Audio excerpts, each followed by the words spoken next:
My name's Erin. I'm 33 now, a single mom in Portland, but this goes back to July 1996, up near Lost Lake, on the Oregon side of the Cascades. It was one of those damp, gray mornings that never quite turn into real rain. I was 10. Camp Timberline. I shouldn't be telling this, but it's been 23 years, and my daughter is the age I was then. Back then, the worst thing in my world was not being picked last for kickball. I remember the smell of pine sol in the mess hall, wet wood, those buzzing fluorescent lights, just ordinary stuff. Then one afternoon, I walked too far into the trees, following the sound of water and those little rocks we stacked like fairy houses. Something went wrong in there. I know what people think when they hear Bigfoot. I used to laugh at that word too, until the 3 knocks started following me home. The bus doors sighed open, and that cold, wet mountain air hit my face. Kids poured out, shouting, gravel crunching under sneakers. Somewhere a crow called, then another, and I remember the way the tall firs leaned in over the dirt parking lot like they were listening. Mom hugged me hard, her denim jacket smelling like cigarettes and cheap lavender. "It's just 2 weeks," she said. The engine idled loud behind her words. She checked my backpack twice, then 3 times, like she was trying to stall. On my wrist was a woven friendship bracelet she'd made from red and blue thread. It scratched a little against my skin. I kept running my thumb over the knot, like a promise. That first night, under the amber light of the lodge, the counselors started in on scary stories. "There's a big hairy guy up here," one of them said, grinning. "Likes to knock on cabins, steal hot dogs, real local legend." The other kids oohed and laughed. I rolled my eyes. I told myself it was just how grown-ups kept us from sneaking out. Not monsters, just camp talk. Somewhere outside, the wind moved through the trees, slow and heavy, like something big exhaling right against the wall. The first drops of rain started tapping on the lodge roof. Soft at first, then harder. The counselor's flashlight beam cut across our faces as he leaned in closer. They say it's been around since before the logging stopped. Taller than any man. Walks on 2 feet. I pulled my knees up to my chest, hoodie sleeves covering my hands. The bracelet dug into my wristbone. Through the window behind the counselor's head, I could see nothing but black glass and our own reflections staring back. "Has anyone actually seen it?" a boy asked, voice cracking. The counselor shrugged. "Rangers won't talk about it, but every few years someone finds tracks. Big ones, 5 toes, no boot tread." That got a nervous laugh from the group. I tried to join in, but my throat felt tight. Later, walking back to the cabins in the dark, flashlight beams bouncing off tree trunks, I heard something in the woods. Not a bear shuffle or a deer running, just a single heavy footfall. Then, silence. "Did you hear that?" I whispered to the girl next to me. She shook her head, already running to catch up with the group. I stood there for 3 extra seconds, listening. The forest breathed around me, damp and alive. Then I ran too, sneakers slapping on wet gravel, porch light pulling me in like a beacon. Rain drummed steady on the lodge roof that night, a soft roar over the rattle of dishes and the hum of an old refrigerator in the corner. The air smelled like tomato soup and damp wool. We were all jammed at long tables, benches sticky from spilled Kool-Aid. Counselor Mark sat on the stone hearth, next to this ugly little carved statue someone had made, just a block of wood with big feet burned into it. "Years ago," he said, "a ranger swore he saw eyes shine back at him, taller than his truck. Said he wasn't alone out there." Someone whispered, "Bigfoot," and the word rippled down the table like static. Kids giggled, nudging each other. The fluorescent lights flickered once, turning everyone's faces gray for a moment. I hated how my chest tightened. I told myself it was just the story, the way Mark lowered his voice. Bears, elk. That's what lived in these woods. I stared at the rain sliding down the dark lodge window in thin silver lines. For a second, Between the drops and the reflection of the room, I thought I saw a darker shape in the trees, taller than it should have been, shoulders too wide for a person. I blinked, and it was just my own face, pale and small, watching myself not believe. Mark kept talking, his voice dropping to almost a whisper. The ranger said it made a sound, not like any animal he knew, low and long, like someone blowing across a bottle, but deeper. He packed up his camp that night and drove straight down the mountain. What happened to him? Someone asked. Still works the park, Mark said. Just won't go up past the ridge anymore. Won't talk about it either, except to warn the new guys. The rain picked up outside, hammering harder. Thunder rolled in from somewhere over the lake, distant and deep. One of the younger kids started crying, and a counselor had to take him outside for air. Through the open door, cold wind rushed in, carrying the smell of wet bark and something else underneath, something sour and animal. The door closed. The moment passed. We finished our soup in near silence, spoons clinking against metal bowls. When we filed out into the rain, jackets pulled tight, I looked back at the window one more time. The reflection was just us now, a line of kids heading into the dark. But I swear, just for a second, I'd seen something else. Something standing perfectly still between the trees, watching the light. The sun finally showed up, weak and pale, turning the wet needles on the ground a deep green brown. Our cabin group was supposed to be making nature art. Fairy houses, the counselor called them. We scattered just off the trail, picking moss and twigs. I liked the quiet. Away from the shrieking and the whistles, you could hear the smaller sounds. A creek gurgling somewhere to the left, a woodpecker tapping, the faint buzz of a fly. My sneakers sank into the spongy ground. Everything smelled like wet bark and cold dirt. I stacked 3 flat stones on top of each other, like I'd seen in a picture of some other country. My fingers came away muddy and cold. I remember thinking Mom would have liked this part. She never got trees like this in the city. Then, under all that, there was something else. A faint smell, sour and musky, like a wet dog times 10. It drifted in, then out, on a thin breeze. Probably a raccoon, I muttered to myself, or another kid. A branch snapped deeper in the trees, one clean crack, like something heavy had shifted its weight. I straightened up, heart beating harder than made sense. The woods went very still for 3 long breaths. No birds, no wind, just that smell getting stronger. The counselor blew her whistle, sharp and human and normal, and the spell broke. Kids came crashing back through the brush, laughing and comparing their stick sculptures. I left the 3 stones standing there, pointing toward the darker part of the forest. On the walk back to camp, I kept looking over my shoulder. The trail curved between massive fir trunks, roots crossing the path like frozen snakes. Sunlight came down in thin columns through the canopy, turning the air green gold. Nobody else seemed to notice anything wrong. They were too busy shoving each other, trading candy bars, complaining about blisters. But I felt it, that crawling sensation on the back of your neck when someone's staring. At one point, I stopped and turned around completely, scanning the shadows between the trees. Nothing moved. Nothing made a sound. "Erin, keep up!" the counselor yelled from up ahead. I jogged to catch up, bracelet bouncing on my wrist. That night, lying in my bunk with the other girls snoring around me, I couldn't stop thinking about that smell, about the crack of that branch, about how the forest had gone so quiet, like it was holding its breath. I twisted the bracelet around and around my wrist until the counselor told me to go to sleep. I woke up before the other girls, the cabin air stale with sweat and pine cleaner. Someone's radio ticked softly as it cooled. I slipped on my hoodie and sneakers and snuck out. The door hinge squealed, loud in the blue-gray dawn, then the world outside closed around me. Cold, wet, quiet. Down by the creek, Mist hung low over the rocks.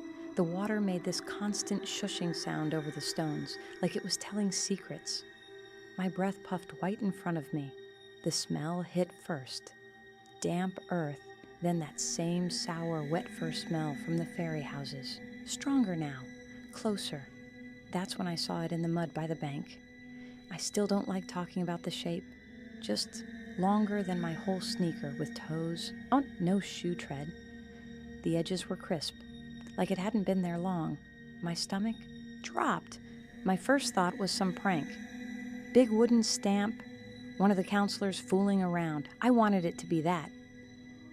But there were no other prints, just that one. Deep, like whatever made it was heavy. I whispered it. Then, for the first time in my life, my voice shaking so soft, the creek almost stole it. Bigfoot. I hated how the word felt in my mouth, like admitting I'd done something wrong. A woodpecker started up, rapid taps on a far tree. Then, faint and dull through the trees, I heard 2 knocks. Pause, then a third, 3 slow, solid knocks, like someone hitting a trunk with a club. I told myself it was campers with a stick. I told myself a lot of things. My hands were shaking as I backed away from the creek, sneakers squelching in the wet ground. The mist seemed thicker suddenly, closing in around me. The knocks didn't come again.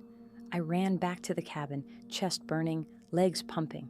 By the time I burst through the door, the other girls were starting to wake up, groaning and stretching. "Where were you?" one of them mumbled. "Bathroom," I lied. When I brought Counselor Mark back after breakfast, telling him I'd seen something weird by the creek, he followed me down with his coffee mug still in hand. Steam rose from it in the cool morning air. But the footprint was gone. Just smooth, scuffed mud, like something had carefully erased it away. Mark looked at me with tired eyes. "Sometimes the ground just looks weird after rain," he said. "Your imagination gets going out here. It's normal." I nodded, but I didn't believe him, and I don't think he believed himself either. The cabin smelled like wet socks, shampoo, and the lemon cleaner they used on the floors. Outside, the wind had started gusting through the trees, making the whole building creak and sigh. The fluorescent light in the bathroom buzzed through the thin wall. Lights out was at 9, but nobody slept. Whisper chains went from bunk to bunk. The metal springs squeaked every time someone rolled over. I lay on my back, staring at the knots in the wood ceiling, tracing shapes with my eyes. The sour, wet fur smell slipped under the windows again, faint, but there. I pulled my sleeping bag up to my chin, then came the sound. One heavy knock on the cabin wall, right behind the headboard of my bunk. The wood vibrated against my skull. Another knock, lower, deliberate. A third knock, slower than the others, like whoever or whatever was out there wanted us to count. My whole body went cold. "Did you hear that?" I hissed to the girl above me. She groaned. "It's just the wind, Erin. Go to sleep." Someone across the room giggled. "Maybe it's Bigfoot coming to get you." The word hung in the air between us. A few more girls laughed, but it sounded nervous. I didn't answer. The wind did howl between the cabins, and branches did scrape on the roof. I clung to that. Wind, trees, normal, but the knocks had been too clean. No echo, just 3 solid hits, and then silence. I lay awake free, what felt like hours, listening to every creak and rustle. The smell faded after a while, replaced by the usual cabin scents. Laundry detergent, bug spray, someone's fruity shampoo. But I couldn't shake the feeling that something had been out there, something that knew exactly where I was sleeping. In the morning, I went around the cabin, sneakers slipping on the wet needles. The sun was barely up. The light, thin and gray, other kids were still asleep, the camp quiet except for a distant generator and a few early birds. On the ground below my bunk window, someone or something had stacked 3 stones in a tiny tower. The top one was black with creek algae. My hands shook as I reached out, then thought better of it. The stones were balanced perfectly, no mud holding them together, no obvious way they could have stacked themselves. And they were arranged in a deliberate line, pointing toward the tree line. I looked up at the forest. The firs stood dark and silent, branches swaying slightly in the morning breeze. For just a moment, I thought I saw movement between two trunks, a shadow shifting, then nothing. "Erin," a counselor's voice called from the lodge. "Breakfast!" I backed away from the stones, not taking my eyes off the tree line until I absolutely had to, all day, with kids screaming on the zip line and counselors blowing whistles. I kept hearing those 3 knocks in my head, like something was tapping from just beyond the trees, waiting for an answer. The lake was this flat sheet of dull metal under a clouded sky. Loons called out on the far side, long and lonely. Their voices echoed between the slopes, bending the air. We sat on the dock with our feet dangling, toes barely touching the cold water. Someone had left a dented metal lunchbox beside us, still smelling faintly of peanut butter. I ran my thumb along a rust spot, not looking at the other girls. "I saw a footprint," I said quietly, "down by the creek, and I heard knocks, 3 of them." I shouldn't have said it. I know that now. But back then it broke out of me. "I think it was Bigfoot." They looked at each other and burst out laughing. "Sure, Erin. Did he wave hello? You watch too many shows." One girl nudged the lunchbox with her heel, sending it clattering against the dockboard. "You and your Bigfoot stories," she said. "What, you gonna marry him?" Heat burned up my neck. I tried to laugh with them, but it came out thin. "I'm just saying what I saw. Maybe it was a bear. I don't know. I'm probably wrong." Inside, I felt something twist, like I'd just betrayed someone. A breeze came off the lake, cold and sharp, carrying the smell of wet wood and distant smoke from the campfire they were prepping on shore.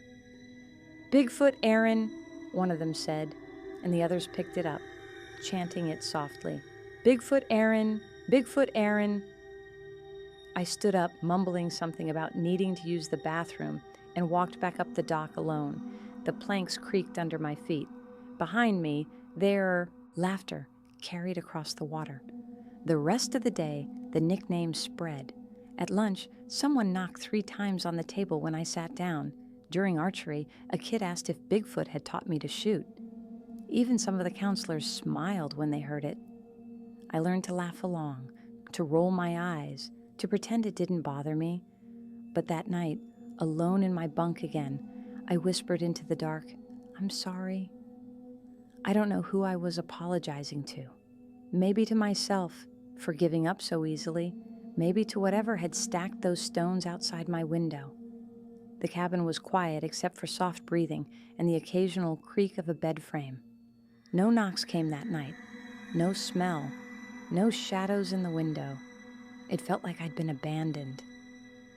2 days later, on our last full day at camp, I'd go on that hike up to the lookout. I'd get separated in the fog. And I'd learn that Bigfoot hadn't abandoned me at all.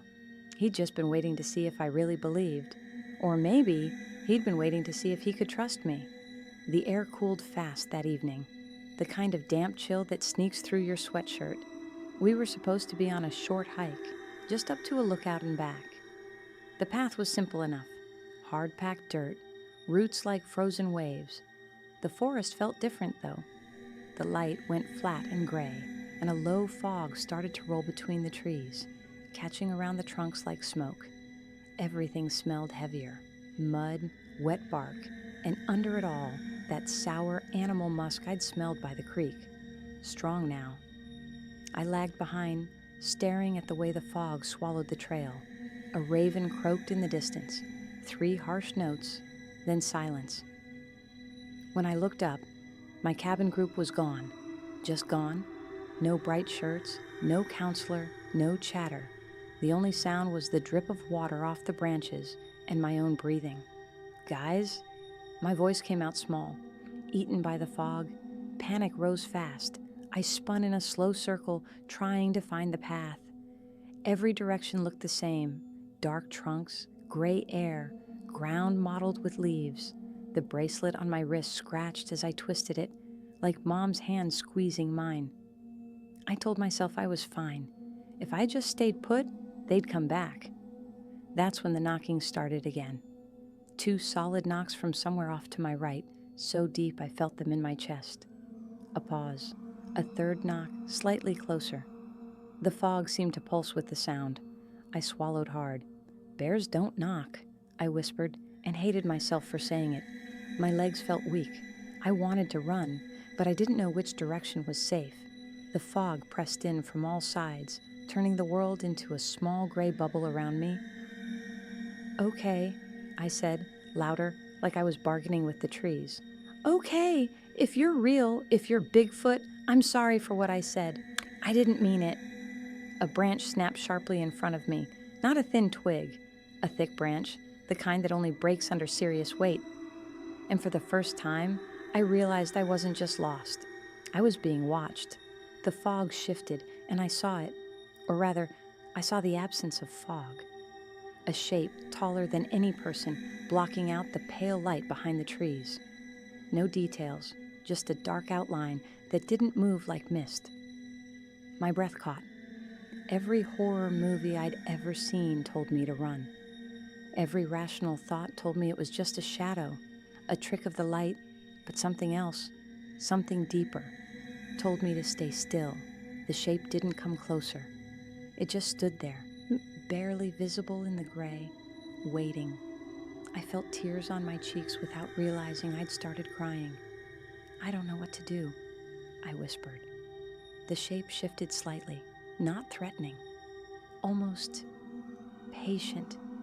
And then, faintly, I heard something that sounded like a low exhale, not a growl, more like a sigh, like someone saying, "Follow me." The temperature dropped another notch, like someone had opened a door to a walk-in freezer. The hairs on my arms stood up. I could hear something big moving just out of sight, a slow, deliberate shifting of weight, needles compressing under huge feet. I still won't describe the shape directly. That feels wrong somehow, like giving away a secret that isn't mine. What I will say is this: when I looked between 2 fir trunks, there was a darker darkness, higher than my dad's shoulders by a lot. It blocked out the thin light behind the trees in one solid line, no gaps. My throat went bone dry. "Please," I whispered, though I wasn't sure who I was talking to. God, my mom, Bigfoot. The sour, wet fur smell rolled over me, mixed with the sharp scent of crushed fir needles. It should have been disgusting. Somehow it was just huge, alive. A low sound came then, not quite a growl, not quite a word, more like a drawn-out woof, soft and hesitant, as if whoever made it was just as unsure of me. I froze, fingers digging into the bark of the nearest tree, feeling the rough, damp ridges under my nails. I should have run. Every survival show says that, but I was 10. And honestly, I didn't feel hunted. I felt escorted. The shadow moved parallel to me as I took a step, another. When I veered too close to a gully, I couldn't see in the fog. A heavy branch snapped to my left, steering me away. When I hesitated at a fallen log, another low woof came, almost encouraging, and I climbed over. We walked like that for what felt like forever, me stumbling through the fog, the shadow keeping pace just out of a clear sight. Every few minutes, I'd hear that soft exhale again, like it was checking that I was still following. At one point, I whispered, "Are you Bigfoot?" The shadow paused. The forest went so quiet, I could hear my heartbeat in my ears. Then a soft exhale, like agreement. I know how it sounds. I've spent years telling myself it was my imagination, or a tall stump, or a guy in a suit. But nothing human smells like that. Nothing human moves that quietly at that size. The fog thinned after a while, and I saw the faint outline of a trail marker ahead, a nailed-on metal diamond catching what little light was left. Camp. I was almost back to camp. When I looked back to where the shadow had been, there was only trees, and 3 stones stacked neatly on a stump, pointing toward the path. I walked the rest of the way alone. But I never felt alone. Not really. There's a part of me that thinks Bigfoot was more scared than I was. That he'd been watching camp for days, watching the kids stomp around his home, and just didn't want my bones in his ravine. Or maybe he just remembered when someone finally said his name with something other than mockery. By the time I stepped out of the tree line, the sky had gone that dim, cold blue you only get right after the sun drops. The camp looked unreal from that angle, cabins squatting under the firs, porch lights already on, the mess hall windows glowing amber. People were shouting my name. A whistle blew, shrill and panicked. Gravel crunched as counselors ran. I could hear the camp director's radio crackling. When they saw me, there was this rush of sound. Relief, scolding, questions overlapping. A counselor's fleece jacket scratched my cheek as she hugged me tight, her perfume sharp and too sweet after the forest. What happened? Why did you leave the group? I opened my mouth, closed it. The smell of wet fur still clung to my hoodie. My socks were soaked, pine needles stuck to my knees. I got turned around, I said. Someone helped me back. Who? I hesitated. In my mind, I could see that darker shape, feel the ground shake with each careful step. Instead, I stammered, I don't know. I couldn't see right. Maybe a ranger. They didn't push it. Too relieved, too tired. They wrapped me in a blanket and gave me hot chocolate that tasted like powder and water. Later in the mess hall, I tried again with the girls from my cabin. I told them about the fog and the knocks and the shadow walking beside me. My fingers traced circles on the rough wood of the table as I talked. So, Bigfoot saved you now? One of them snorted, spoon clinking against her metal bowl. Wow, you're really leaning into it. A few of them started knocking on the table. 3 slow knocks, teasing. Bigfoot, Bigfoot, they chanted under their breath. My stomach clenched. The fluorescent lights hummed overhead, making everything look too bright and too fake. I laughed along, kind of, then excused myself to the bathroom. In the dim yellow light, with the fan rattling and the smell of bleach in my nose, I pressed my palms to the cold sink and stared at my own face in the spotted mirror. Maybe I imagined it, I told my reflection. Maybe it's just what you call being lost and scared. But I didn't believe that. Not really. Through the tiny frosted window, from far beyond camp, a low woof drifted in. Or maybe it was just wind through the gorge. I touched the bracelet on my wrist, running my thumb over the knot Mom had tied. She'd be picking me up tomorrow. 2 weeks would be over, and I'd go. Back to the city where trees grew in sidewalk squares, and the loudest sound at night was sirens. I'd go back to normal. To a world where Bigfoot was just a joke, a camp legend, something to tease the weird kid about. But I knew now. I knew he was real, and I knew he'd walked me home. Everyone was wired, sugar high from s'mores and the closing night campfire. The cabin pulsed with whispers and giggles. Someone's flashlight beam danced on the ceiling, too bright, then clicked off. Gradually, the noise thinned. One by one, kids slipped into sleep. Bunks creaked, then settled. I stayed awake. The dark wood above me felt closer than usual. My bracelet itched under my wrist bone. I twisted it, listening. Outside, the generator by the kitchen hummed a low, constant note. Crickets started up in the brush. A single owl called, distant and lonely. I was waiting for the 3 knocks. They never came. Instead, sometime after midnight, when the air in the cabin had gone cool and still, and everyone's breathing had synced into one slow rhythm, I heard something else. A long, low sound from the direction of the tree line. Not angry, not a scream. More like a drawn-out sigh pushed through enormous lungs. It rose, then fell, fading into the night. I lay there, tears leaking silently into my pillow, not sure why I was crying. Fear, yeah. But also this weird twisting sadness, like I was leaving someone behind. In the morning, on the narrow porch rail outside our cabin door, I found a single feather. Long, black with an iridescent sheen that flashed green in the pale light.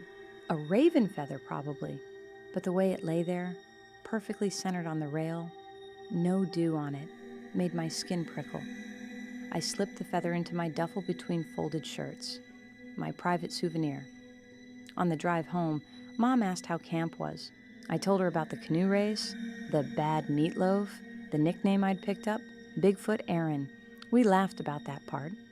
I did not tell her about the fog or the knocks or the shadow that walked me home. For 23 years, I didn't tell anyone about Bigfoot again.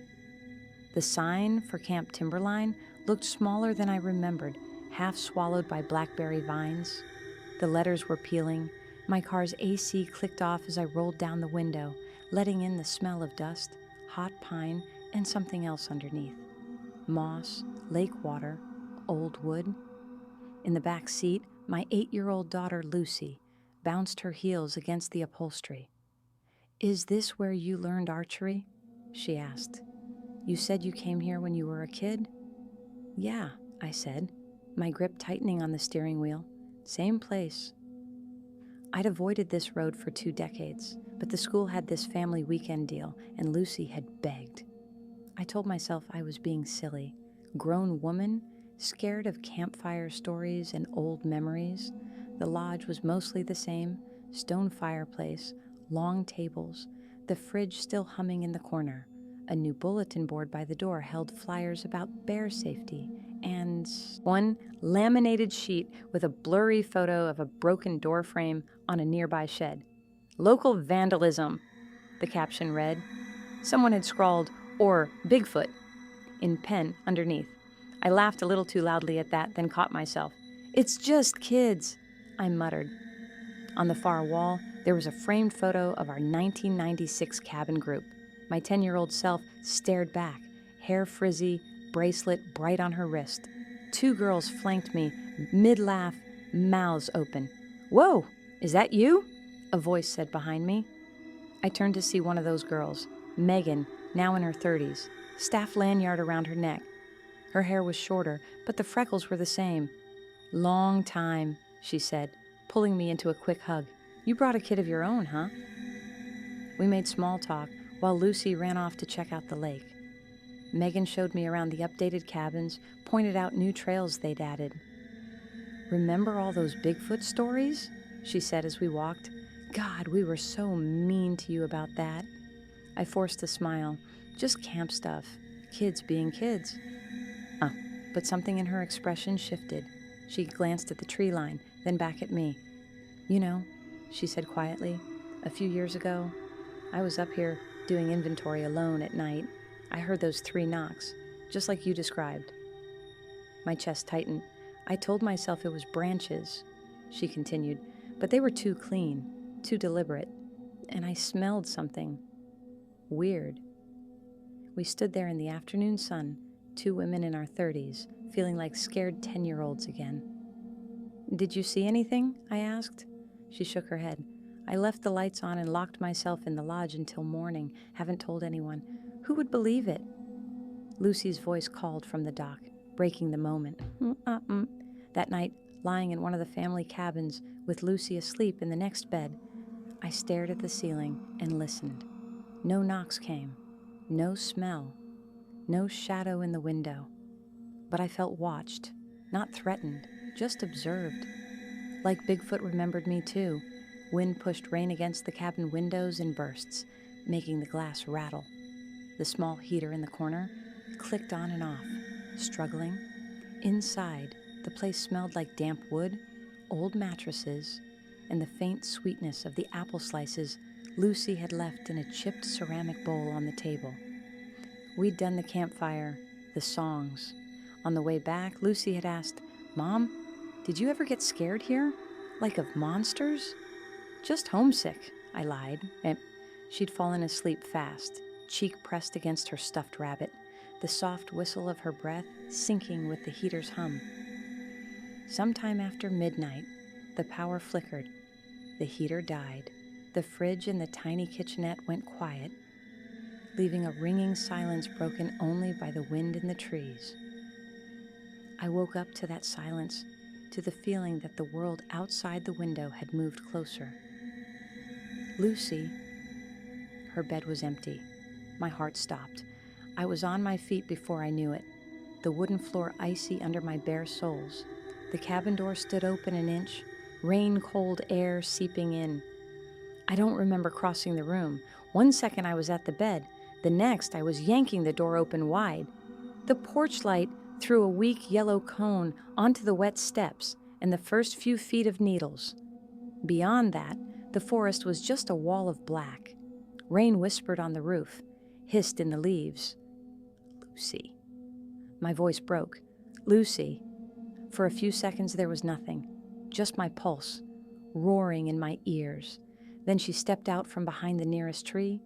Her hair was plastered to her forehead, pajamas soaked. In front of her, lined up in a neat little row on the porch, were 3 apples. Not the sliced ones from the cabin bowl. These were whole red, still beaded with rain. My voice came out as a rasp. Where did you get those? A man gave them to me, she said, shivering. Tall man. Harry. He told me to stay by the tree until you came. My knees almost buckled. What did he look like? She frowned, searching for words. Big, like bigger than the door. I couldn't see his face. He smelled like a wet dog and trees. I led her inside, wrapped her in every blanket we had. My hands shook so hard I spilled hot chocolate mixing it. The heater sputtered back to life with a click. While she slept again, I sat in the dark with my old phone in my hand, recording app open. I don't know why. Habit, instinct, that's when I heard it. 3 slow, heavy knocks from the tree line. Knock, knock, knock. They were deeper than wood on wood, more like someone hitting the earth itself. The sound rolled through my ribs, familiar and impossibly distant in time. I raised the phone with both hands, recording, the little red dot blinking. The knocks came again, farther away this time, then a long, low exhale, like someone checking that we were safe, and then turning to go. Thank you, I whispered before I could stop myself. Bigfoot, thank you. Rain threaded down the window in thin lines, turning the streetlights outside into smeared coins of orange. The fridge hummed in the kitchen. Lucy drew at the coffee table, crayons scratching softly on paper. I sat at the counter with my old phone in my hand. The recording pulled up. I'd listened to it a dozen times already. 3 knocks, wind. My own barely audible, thank you, Bigfoot. It didn't sound like much. Not enough for the internet. Not enough to convince anyone who didn't already believe. But when I'd sent it to Megan a few days after the camp weekend, she'd called me instead of texting. I heard something like that once, she'd said quietly, after a long silence on the line. Back when we were kids, after we teased you, I never told anyone. Her voice shook in a way I'd never heard, all the old camp swagger gone. We'd met for coffee after that. 2 tired women in a booth with a flickering neon sign in the window. The place smelled like French fries and bleach. I played the recording again between us. The phone's tiny speaker made the knocks sound thinner, but they were still there. 3 solid hits. Megan's hands curled around her mug. So, you're really going to share this online? She asked. I looked at the screen, at the red bar, the timestamp, the tiny icons that could fling this sound out to millions of strangers. No, I said. I think I'm just going to tell the people who need to hear it. You mean us? Yeah, the ones who were kids in those woods. We sat there while the waitress refilled our coffee, while rain drummed on the roof. The neon sign buzzed, haloing Megan's face in soft pink. I'm sorry, she said finally. For back then? I shrugged, but my chest felt lighter than it had in years. You were 10. So was I. That night, after Lucy went to bed and the apartment settled into its familiar ticks and pops, I sat alone at the window. The city noise outside, sirens, distant bass, a dog barking down the block, felt thin compared to the weight of those knocks in my memory. I pressed play one more time. Knock. Knock, knock. The sound came through the cheap speaker, then dissolved into static. I could have posted the clip, joined forums, tried to prove something to the whole world. Instead, I backed it up twice, once to a drive in the drawer with the raven feather, once to the cloud, and turned off the screen. The fridge clicked off. For a moment, the apartment was very quiet. Every so often, in that kind of silence, I still hear those 3 slow knocks, like a patient hand on a cabin wall. I don't know what Bigfoot really is. I don't know if anyone ever will. I just know that when I say his name now, I'm not talking about a legend. I'm talking about someone who remembers me too.